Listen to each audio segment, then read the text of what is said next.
Aujourd'hui, je me prends pour Steve Jobs, mes cheveux en plus. Le 10 mai dernier, j'ai donné ma vraie première conférence sur le monde de la photo à Assigné, une petite ville à côté de Rennes, dans le cadre de Imagine Assigné. Donc vous voyez l'affiche normalement ici, là, par là. C'était dans le cadre des 30 ans du club photo d'Assigné. Je remercie Guillaume, nouveau président du club photo d'Assigné, de m'avoir invité. C'était super gentil de sa part. On a quand même eu une 60, 70, 50, 60, 60, 70 personnes, je crois, dans une salle qui était juste sublime, avec un écran de malade derrière. Quand je suis arrivé dans la salle et que j'ai vu l'écran, je me suis fait une réflexion. Je me suis dit, ah, enfin un écran à la mesure de mon ego. Le sujet de la conférence, le portrait en lumière naturelle. Donc ça tombait bien, c'est ce que je fais un petit peu. Je remercie Dany qui a gentiment enregistré toute la soirée. Merci Dany, ça fait un super bon souvenir. Ça m'a fait beaucoup rigoler de me revoir comme ça. Et du coup, j'ai trouvé intéressant de vous faire partager cette conférence, parce que c'est des points que j'ai pas encore abordés dans l'émission F1.4. Puis vous pourrez aussi vous foutre un peu de ma gueule, voir comment j'ai vraiment pas été bon sur le début. La fin étant meilleure. La conférence a donc duré 1 heure, j'ai découpé en 2 parties. Vous aurez la première partie dans cet épisode, la deuxième partie dans l'épisode suivant. Histoire de pas faire trop long non plus sur un épisode, de pas faire un épisode de 3/4 d'heure où ça aurait vraiment été peut-être compliqué. Dans cette première partie, vous allez voir les avantages les inconvénients de la lumière naturelle, comment je procède. Vous allez me voir aussi en action avec mon ami Robert. Je vous laisse le rencontrer. Juste après moi, dans cette conférence, il y avait mon ami Benoît Linard, qui fait de la photo, de la belle photo, mais en ce mode strobisme. Donc lui, il était mon côté obscur de la force à parler du strobisme. La qualité de l'enregistrement n'est pas forcément très bonne. J'ai fait au mieux pour ne pas non plus vous la mettre en grand écran. Donc en grand écran, vous aurez la présentation keynote que j'avais faite pour la conférence. En petit, vous aurez le film. Le son, des fois, j'ai dû l'augmenter parce qu'il y a des fois où j'ai dû lâcher le micro et on m'entendait pas forcément très bien. Donc excusez-moi pour les oreilles. Bon visionnage. Bonsoir à tous, merci d'être venus ce soir. Qui suis-je? C'est moi. Le premier qui dit que je ressemble à Paco Rabanne, il sort. Donc j'ai pas du tout une formation de photographe. À la base, j'ai une formation d'infographiste 3D. J'étais absolument nul dans tout ce qui était cadrage, dans tout ce qui était éclairage. C'était affolant. Par contre, depuis tout petit, j'ai une très très grande passion pour le cinéma. Je me suis gavé de films depuis que j'ai l'âge d'en voir. Pour la petite anecdote, j'ai révisé mon bac en regardant des films. Mais le bac d'histoire, c'est super. Parce qu'en fait, on se rappelle de la chronologie des événements en fonction de la scène. Ça a marché, je l'ai vu. Et je me suis mis en fait à la photo il y a 6 ans en m'achetant un réflexe pour mon travail. J'ai commencé à l'utiliser et c'est venu de plus en plus. Maintenant, je fais de la photo quasiment tous les jours. Pour une fois, j'avais une passion dans la vie qui durait. Je croise les doigts pour que ça dure encore. Donc je commençais par la photo sans personne. Je voulais qu'il n'y ait personne parce que j'étais super timide. Et c'est plus facile de prendre des photos de paysages sans qu'il y ait personne dedans. Au moins, on n'affrontait pas les gens. Et après, quelques années, 2 ans, 3 ans après, j'ai découvert le portrait. Et le portrait, ça a été une révélation. Et maintenant, je ne prends plus que des photos où il y a des gens dedans. Ça me change. Et je suis moins timide depuis. Donc, je m'étais installé en infographiste 3D. Et j'ai développé une activité photographe maintenant depuis 3 ans. La crise m'a fait devenir photographe. C'est logique, parce que quand tu manques d'argent, tu essayes d'en trouver. Alors, donc le portrait. Donc, donc le thème, c'est lumière naturelle, mais portrait en lumière naturelle. Le portrait, je dirais que tout le monde a une façon différente d'aborder les choses. Ce que moi, je pense du portrait, je mets bien le moi en majuscule parce que c'est ce que moi je pense. J'ai ma vision, beaucoup auront une vision peut-être différente. Et quand je dis enfin pour l'instant, c'est ce que je disais tout à l'heure, elle évolue. La vision que j'avais du portrait il y a 3 ans n'est plus la même que j'ai maintenant. La vision que j'avais il y a 6 mois a un peu évolué. Peut-être que dans 2 ans, je ferai totalement autre chose. Le portrait, c'est pour moi capter le naturel des gens. D'où la corrélation avec la lumière naturelle, qui du coup installe les gens dans un cadre qu'ils connaissent. Ils ne sont pas gênés par toute une démarche de matériel qui est à côté. Le portrait, c'est quelque chose qui est assez intime. Mon but, c'est quand quelqu'un montre la photo que j'ai faite de cette personne à des gens qui la connaissent, je suis toujours flatté quand les retours sont oui, c'est toi sur cette photo. Parce que souvent, on ne connaît pas la personne, souvent on l'a découvert une demi-heure avant, on a discuté, on a pris un verre peut-être pendant 1 heure, mais on ne peut pas connaître la personne, on ne peut pas connaître cette personne-là comme son frère ou comme un ami. tous les jours. Capter ce qu'est la personne en très peu de temps, c'est super difficile.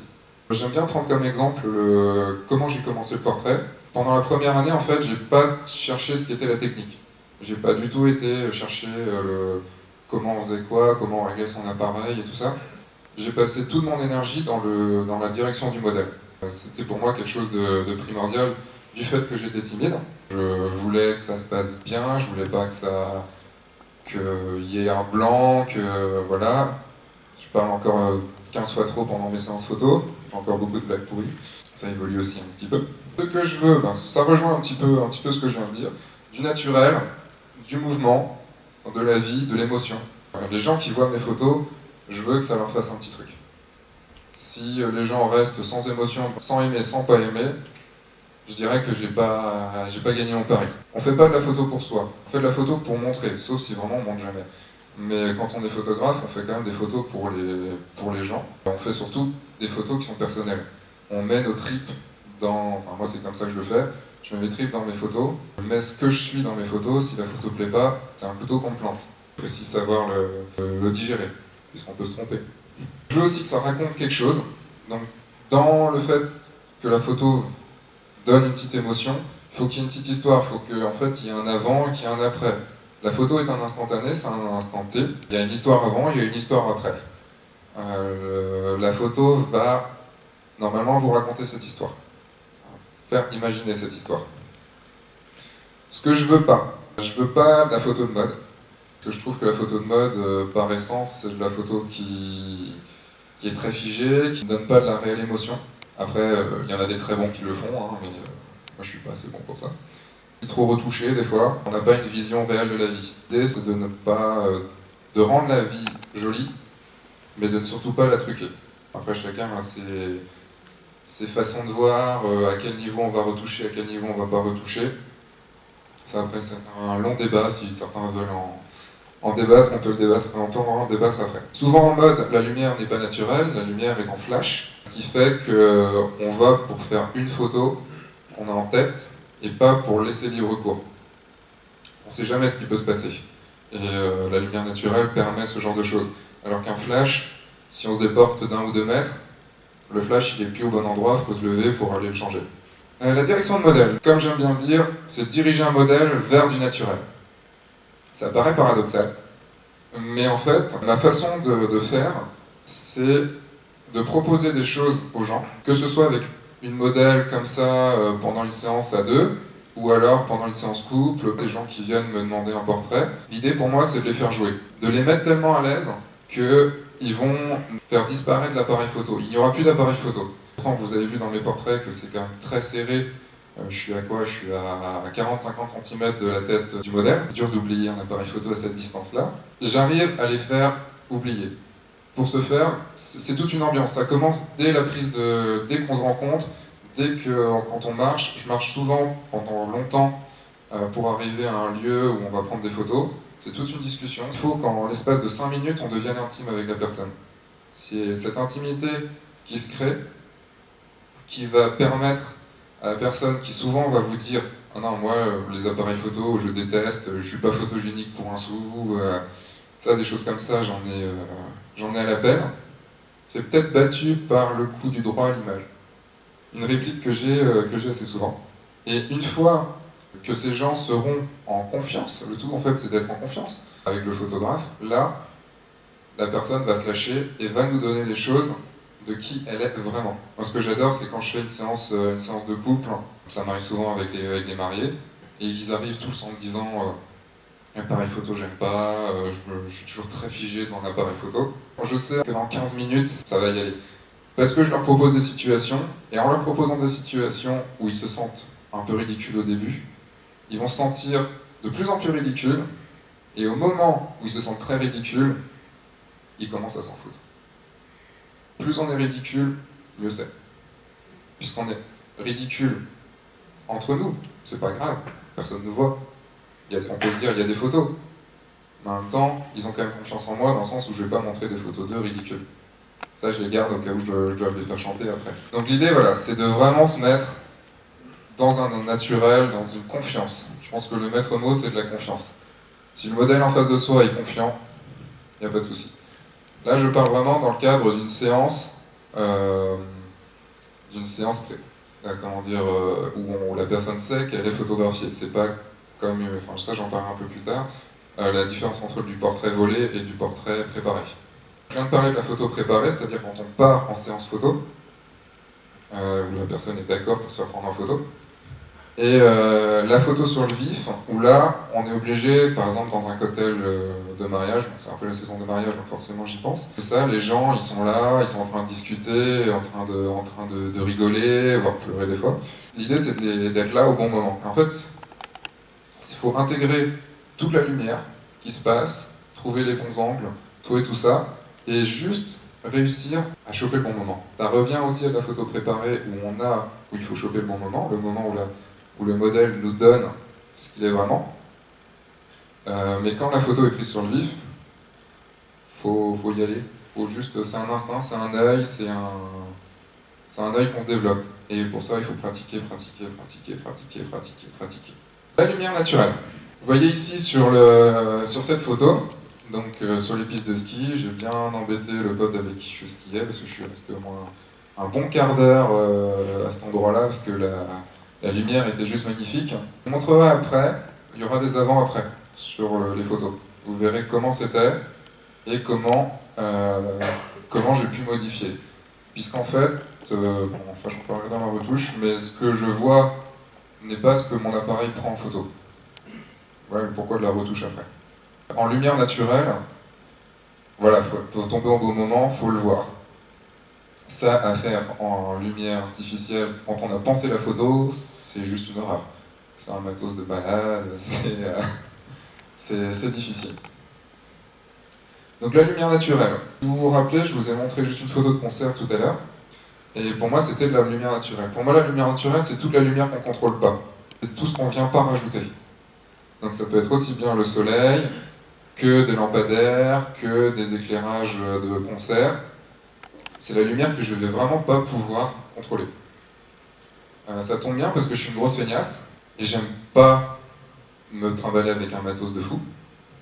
Généralement, je me déplace juste avec un appareil photo et un ou deux objectifs maximum, avec l'objectif inclus qui est mis sur l'appareil, parce que ça faut quand même pouvoir se le transporter, parce que on doit réfléchir à sa photo, on doit mettre les flashs à tel endroit, tel endroit, tel endroit pour avoir ce qu'on veut, et j'ai aucune imagination pour ça en fait. C'est quelque chose qui m'embête au plus haut point, j'aime shooter comme ça vient. C'est mon truc. Ça après chacun voit comme il veut. Mais c'est vrai que dès qu'il y a une histoire de flash, je me sens extrêmement bridé. J'avais fait quelques séances studio au début, quand je faisais du portrait, j'ai très très vite arrêté parce qu'on manque de vie, on manque de place dans un studio pour moi. Voilà, ça par exemple, c'est pour moi une photo en lumière naturelle. C'est une photo qui a été prise dans le centre-ville de Rennes, juste à côté d'une vitrine. On voit dans ses yeux, donc à droite, c'est la vitrine, et à gauche, je vais vous en parler tout à l'heure, c'est ce qu'on appelle un réflecteur. On a quand même un tout petit peu de matériel très très léger quand on fait de la lumière naturelle, il faut bien s'adapter. Les avantages et les inconvénients. Donc les avantages de la lumière naturelle, c'est qu'on ne sait pas sur quoi on va tomber, c'est aussi un des inconvénients. Il faut savoir s'adapter à tout. Et on a souvent des grosses surprises. Moi, ça m'arrive assez souvent de me dire wow, j'y aurais jamais pensé. Et ça rend super bien. C'est donner cette place à l'imprévu. Comme je disais tout à l'heure, on n'a pas de matériel à transporter. Les inconvénients, on ne contrôle pas l'éclairage. Surtout dans un temps comme celui-là, on a des nuages, du soleil, des nuages, du soleil, des nuages, du soleil. Il faut s'adapter. Souvent, la lumière est trop faible, surtout le soir. Sur la photo que vous venez de voir, c'est souvent trop faible quand on veut faire par exemple des photos dans lumière naturelle dans la ville. Là, il faut pouvoir monter les ISO sur son appareil photo ou avoir un objectif qui soit très lumineux. Juste pour parler matos vite fait, je shoot avec un 5D Mark II, avec un 50 mm. La plupart du temps, mes portraits sont faits au 50 mm 1.4 à 1.4, donc qui ouvre beaucoup. ce qui me permet dans des lumières faibles de pouvoir shooter pas comme je veux, mais quasi, et un réflecteur, que vous verrez tout à l'heure. La lumière n'est pas toujours dans le sens qu'on veut. Souvent, il y a un fond derrière qu'on aime bien, mais il y a le soleil, enfin, c'est super difficile. Faire attention aussi aux yeux des modèles. Quand on shoot de très près, si on est par exemple, si on a le soleil en plein dans le visage, ils sont souvent les yeux un peu fermés. C'est pas évident en plus à gérer. Généralement, une petite astuce que je leur donne, c'est de fermer les yeux, et puis au moment où je vais prendre la photo, c'est de les ouvrir. Ça marche des fois. Pas souvent, mais ça marche. Quelques avantages de la lumière naturelle. Souvent, on dit par exemple dans les entrées d'église qu'il faut un flash pour déboucher les ombres par rapport à la lumière du soleil qui rentre. Et moi, je trouve qu'au contraire, on arrive à avoir des choses assez jolies. Utiliser les couchers de soleil, la lumière chaude des couchers de soleil, à travers les arbres, ça donne une ambiance, ça donne une très chouette ambiance. Après, c'est assez difficile à shooter. En gros, une fenêtre derrière, pas de flash du tout, pas de réflecteur, rien qui faisait ramener de la lumière sur le visage. Et en post-prod, enfin en retouche, j'ai accentué le noir sur son visage pour vraiment totalement l'obscurcir et juste garder les petits effets de lumière sur la lèvre et les petits cheveux qui ressortent. L'idée, toujours, c'est de l'émotion. Donc ça, c'est une photo brute. Un des gros inconvénients du coucher de soleil. On dit toujours que le coucher de soleil, ça fait une lumière de fou, une lumière orangée, magnifique. Pour faire du noir et blanc, ça passe. Pour faire de la couleur, c'est juste une horreur. Bon, déjà, Héloïse est rousse, donc c'est pas, voilà, ça accentue la couleur de ses cheveux. Mais vous voyez la couleur sur la peau orangée, c'est une horreur à récupérer en Photoshop derrière. Pour avoir une couleur réelle de la peau, moi j'abandonne généralement. Je me dis au début je peux la faire en couleur, et puis au bout d'une demi-heure de travail dessus, je me fais non, allez, noir et blanc. C'est con parce qu'on a des belles lumières en contre-jour et en coucher de soleil, mais la couleur des fois est tellement forte que ça marche pas. Alors comment utiliser la lumière? Des petites astuces. Des fois, s'il y a trop de soleil, le mieux c'est de trouver un coin à l'ombre. On va se dire, surtout en ce moment on manque de soleil, mais ça m'était arrivé sur un festival il y a quelques semaines où je me mettais sous un chapiteau pour faire les photos. Parce que le soleil était tellement fort que ça créait des contrastes, des gros contrastes sur le visage, ils avaient les yeux fermés, donc je me suis mis à l'ombre et au final ça rendait très bien. Faut pas hésiter, c'est pas parce qu'il y a du soleil qu'il faut l'utiliser. Vous voyez, souvent c'est ce à quoi on pense pas qui va marcher. On va se dire non, il y a du soleil, on va quand même profiter du soleil. Pourquoi aller à l'ombre? Et ben en fait ça passait beaucoup mieux. Il y a aussi des exemples, ce que certains appellent le shelter lightning. Alors j'ai appris ce terme bien après avoir utilisé cette méthode. C'est aussi se mettre à l'ombre, mais en fait par exemple d'avoir un tunnel et d'avoir une source lumineuse derrière. Donc on a une lumière qui arrive par devant et une lumière qui arrive par derrière. Donc on a un fond sur les côtés qui est assez sombre, vu que c'est le tunnel, et le fond qui est assez clair. Comment utiliser cette lumière? L'arrivée de Robert. Est-ce qu'il y a des gens qui connaissent Robert dans la salle? Je ne crois pas. Alors si, Robert est là. Robert, c'est ça. Alors, je ne vais pas vous raconter pourquoi il s'appelle Robert. Je pense que je serais ridicule. Déjà, je suis ridicule à l'appeler Robert. C'est ce qu'on appelle un réflecteur. Vous avez même le bruit en live, comme ça. Donc le réflecteur, c'est ça. Pas encore. C'est pas encore Quechua. Ça, c'est mon réflecteur pour les portraits. Donc tous les portraits serrés sont faits avec ça. J'ai mon appareil photo dans une main, et j'ai le réflecteur dans l'autre. Quand il y a du vent, c'est extrêmement dur. Le modèle souvent se prend une baffe comme ça. Et vous voyez, il a été utilisé. Je l'ai depuis 2 ans et demi, 3 ans. Donc je le tiens comme ça. Donc vous avez une partie argentée et une partie blanche. La partie argentée réfléchit beaucoup plus la lumière que la partie blanche. Oui, je vais peut-être vous expliquer aussi à quoi ça sert. Alors, je ne sais pas si vous allez le voir sur moi. C'est fait pour rebalancer la lumière, faire rebondir la lumière sur les ombres. Imaginons qu'on a un soleil qui vienne dans ce sens-là. On va mettre le réflecteur par ici pour redonner de la lumière sur cette partie qui est sombre, vu qu'elle est dans l'ombre. Alors normalement, en faisant comme ça, vous devez voir une petite différence. Ça vaut tous les flashs du monde. Cet outil-là, donc ça c'est un 50 cm, je suis pas très prétentieux, donc ça va. Ça s'utilise facilement d'une main. Il y en a qui sont, je crois, un peu plus faciles, qui ont une poignée et tout.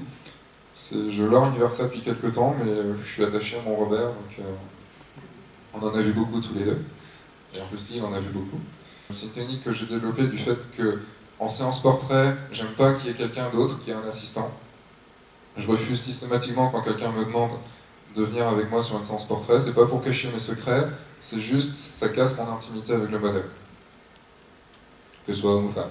L'intimité dont je vous parlais, la confiance dont je vous parlais, elle ne sera pas la même s'il y a une tierce personne qui regarde et qui agit. Donc, j'ai appris à maîtriser le réflecteur de la deuxième main, de la main gauche.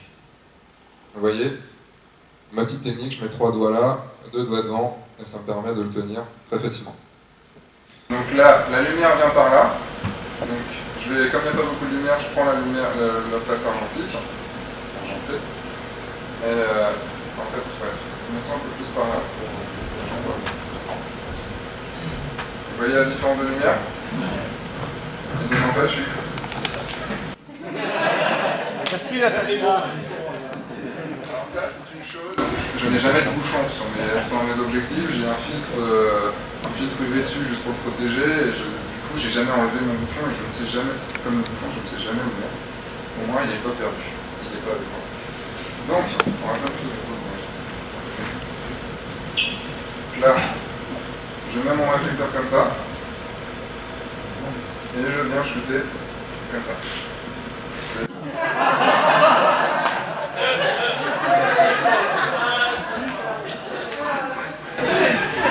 Mais c'est de la lumière naturelle, je la contrôle pas. Donc voilà, il y a juste à venir comme ça. Donc des fois c'est pas évident, il y a du vent, donc il se prend dans la lumière. Ça permet aussi de faire coiffeur. Quand les filles aux cheveux longs, on fait hop, un petit truc comme ça fait des trucs super. Faut juste pouvoir, en fait, sur mon appareil photo, j'ai désolidarisé la mise au point de l'exposition. La mise au point, je l'ai au pouce, ce qui me permet de faire ma mise au point où je veux, sans devoir regarder à mi-course ou faire des choses comme ça. Sur le 5D Mark II, on peut le faire, sur les autres, je sais pas. Sur le 50D, on peut le faire aussi. Sur Nikon, je sais pas. Là, j'y touche. Ouais, j'ai cliqué ça. Pentax aussi. Et donc voilà, c'est juste être comme ça. Et dans le viseur, en fait, on voit la lumière. Bon, des fois, je suis obligé d'enlever le viseur pour bien voir, parce que des fois, c'est assez discret. Mais même si c'est discret, c'est toujours utile. Et en plus, dans l'œil, ça fait un petit point blanc. Et c'est super. Un que j'utilise pas beaucoup, parce que là, il faut un assistant de peau. Donc ça, c'est Robert. Et je vais avoir l'honneur et le grand privilège de vous montrer Gros Robert. Alors je vais juste poser le micro 2 secondes. Là, vous avez le droit de dire que c'est du Quechua. Là, on est sur du 1,70 m. Donc faites très attention, je me le suis pris souvent dans les parties sensibles. Ça fait mal.